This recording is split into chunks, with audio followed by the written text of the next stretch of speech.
We met in college.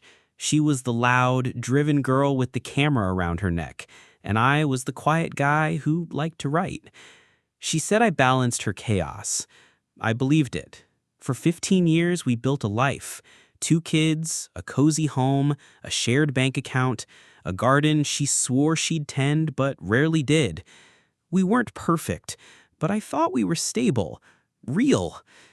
She started therapy around year 12. At first, I supported it. Everyone has things to work through. But slowly, something shifted.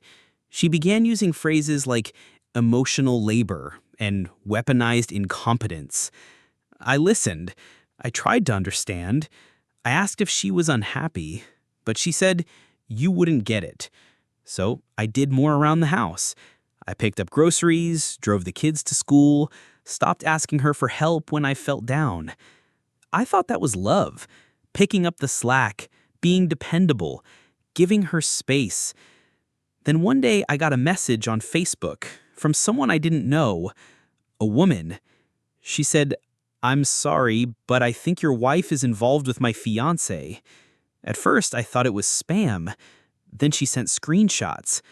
My wife sending heart emojis, scheduling meetups, making jokes about sneaking away from the kids.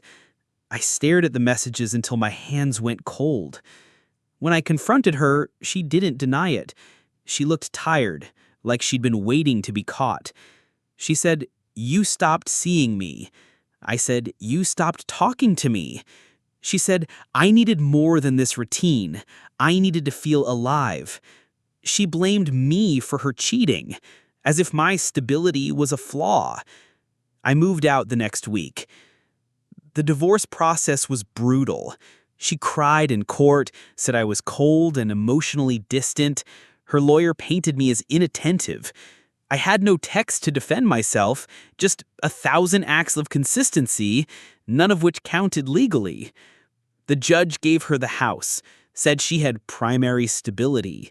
I got joint custody on paper, but in reality, I saw my kids 4 nights a month. She moved him in before the ink on the divorce was dry. The kids were confused. Why is mommy's friend always here? Why is he in my school pictures? I didn't badmouth her. I just reminded them I loved them, that I'd never leave them, even if I wasn't in the house anymore. At my apartment, I made a new bedroom for each of them. Twin beds, posters they picked out, a whiteboard where they could leave messages. I learned how to braid hair from YouTube. I stalked their favorite cereal. I kept showing up.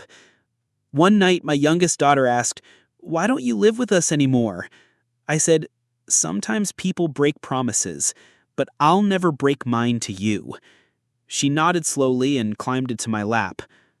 Months passed. The man she'd left me for was still around, now part of their routines. But my kids started texting me more, asking for advice, asking to stay an extra day. My son said, "You listen better than anyone." My daughter told her teacher I was her hero in a class essay. I cried when she gave it to me. The court never changed the custody, but something else changed, quietly, invisibly. They started seeing me as the parent who was always there, not flashy, not dramatic, just steady. Her relationship didn't last. The man moved out after a year. She started dating again, more men, more confusion. The kids noticed. They started asking to stay with me more often. I didn't celebrate her loss. I just held space for my kids. I let them talk. I let them be angry. I let them not know how to feel. And I stayed. One night, my youngest daughter mailed me, "She said you were the problem, but you never left. I think she just didn't know how to appreciate someone like you." I didn't say anything, just hugged him until he pulled away.